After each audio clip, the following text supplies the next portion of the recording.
लेकिन वहीं दूसरी तरफ इजराइल में हानिया और फौद की मौत का जश्न मनाया जा रहा है। इजराइल में लोग खुशी में मिठाई बांट रहे हैं। इजराइल में हानिया की मौत का जश्न मनाया जा रहा है और इसके अलावा हिजबुल्लाह के कमांडर की मौत का भी जश्न मनाया जा रहा है। तो दो बड़े झटके, दो बड़े नुकसान पहुंचाए हैं इजराइल ने एक्सिस ऑफ रेजिस्टेंस को। एक हानिया का जिस तरह से कत्ल किया गया, जिस तरह से खत्म किया गया, और दूसरा फौद को जिस तरह से हिजबुल्लाह के कमांडर को खत्म किया गया।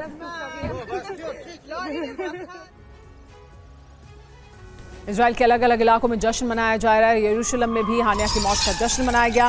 यरूशलेम में जश्न मनाते दिखे लोग। देखिए किस तरह से मिठाई बांटी जा रही है हानिया की मौत के बाद।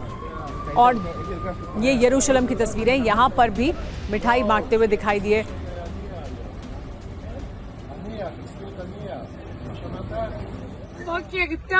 और देखिए हम आपको ये दो तस्वीरें दिखा रहे हैं। देख सकते हैं कि कितनी खुशी है इजराइल के लोगों में। हानिया और फौद की मौत की खबर सुनकर इजराइल में जगह जगह जश्न मनाया जा रहा है, मिठाई बांटी जा रही है, लोगों का मुंह मिठा कराया जाए। तो वहीं दूसरी तरफ यरूशलेम में भी इसी तरह की तस्वीरें सामने आ रही हैं। लेकिन मिडिल ईस्ट में जो हालात बने हैं उस पर अमेरिका के रक्षा मंत्री ने बड़ा बयान दिया है। हम इजराइल की मदद करते रहेंगे, लॉयड ऑस्टिन ने साफ कर दिया है। बड़ी जंग की आशंका पर भी अपना बयान दिया लॉयड ऑस्टिन ने। उन्होंने कहा कि हम तनाव कम करने की कोशिश कर रहे हैं, राजनयिक तरीकों से समाधान पर हम फोकस कर रहे हैं। तो राजनयिक तरीकों से समाधान निकालने पर फोकस है, लेकिन ऐसे हालात बन रहे हैं जिसमें सीधे जंग की आशंका बढ़ती जा रही है। We certainly will help defend Israel. You saw us do that in April. You can expect to see us do that again.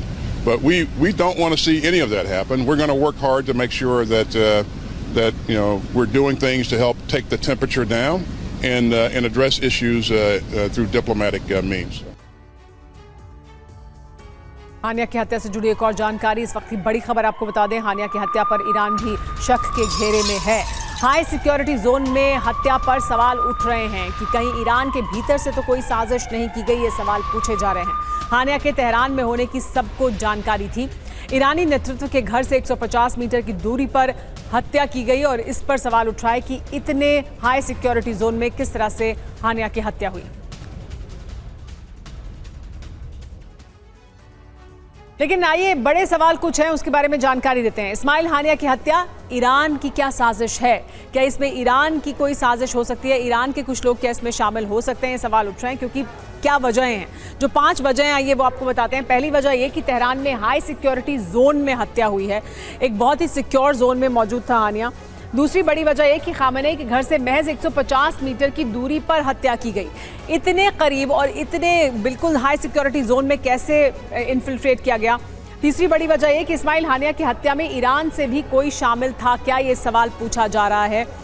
हानिया की हत्या पर खुफिया इनपुट क्यों नहीं मिला, किस तरह की खुफिया जानकारी क्यों नहीं मिली, और क्या वहाँ फेलियर हुआ?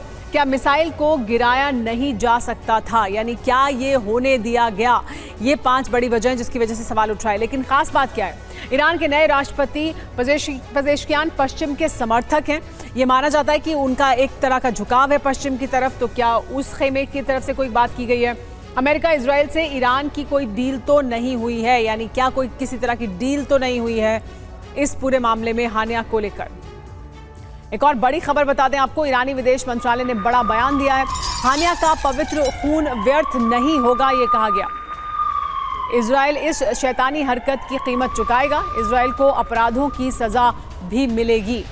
तो देखिए अलग अलग तरह के बयान साफ तौर पर आ रहे हैं ईरान के भीतर से, जिसमें ये बताया जा रहा है कि किस तरह से लगातार जो हमले किए जा रहे हैं इजराइल द्वारा, हानिया को जिस तरह से ख़त्म किया गया है, ईरान का ये कहना है कि इसका बदला लिया जाएगा और बख्शा नहीं जाएगा इजराइल को। ये आशंका बहुत पहले से जताई जा रही थी और अब ऐसा लग रहा है कि मिडिल ईस्ट में जो हालात बन रहे हैं वो बहुत तनावपूर्ण होते जा रहे हैं। युद्ध की आशंका जाहिर की जा रही है।